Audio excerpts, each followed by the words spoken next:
economy. Then another graph is very important. It shows how we are covering this deficit. Well, the first component is all the calculations were made based on the fact that out of 15 nuclear power generating blocks, 14 of them are operating, and then it's based on the fact that we would have 1.5 billion kilowatts hours from Belarus. Now imagine if we would have an emergency power shutdown at one of the NPP blocks.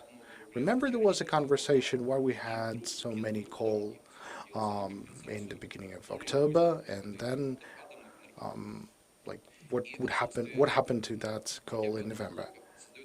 That's because we've shut down one block at the NPPs for repair.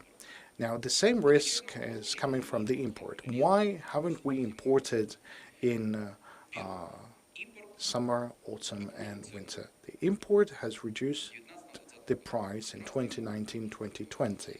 There could be different theories in practice. It's important for us to have the price, the energy security, our own consumption, the energy independence. Everyone has its own story, but we said that's only 1%. It solves nothing from the overall capacities, but it shows a very bad signal for prices in the market, because as you know, that's the political goods. There is no market value for this sort of type of electricity, and that's based on burning the gas at $150.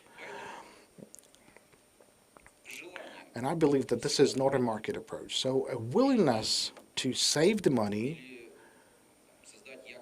or to create a competitive environment through the import from Russia or Belarus, this is something that creates the situation as we have it. It sends an improper signal to the market, and that also reduces the capacities of the national electricity producers, and we will have the energy dependence from our neighbors. Our consistent position was the following. We're not having anything gains from the import of electricity from Europe.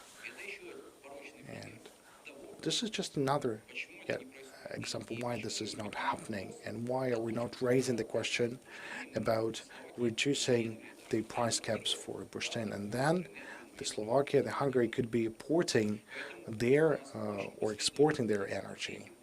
So our position was fairly consistent. We believe there has to be a full liberalization and a freedom of outflows and trade of energy in order to trade with countries that are not using the electricity as the political tool.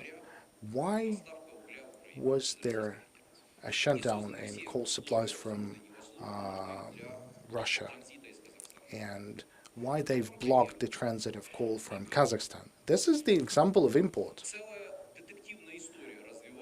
That's a whole detective story around the import from Belarus, and I believe this is still in progress. One more thing you have to think, how this import is happening, who's doing the imports, who's signing the contracts. Now that's a question for the future, but who can guarantee that this import will not stop? Nobody can guarantee that.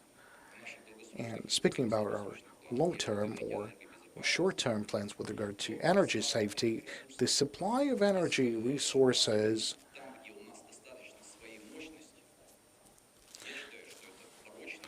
through import in areas where we do have our own resources. I believe that this is a mispractice for our market that has resulted in a situation that we have right now. This is why we have to do a lot in order to, well, pass that autumn-winter period. We do have a lot of risks. How to cover this disbalance? By burning more gas, but if we'll have 3 to 4 billion kilowatt hours of deficit, we won't have enough technical capacities to cover that gap by burning the gas. I'm confident that our government will not allow this to happen. At what price this would be, this is something that our life will show.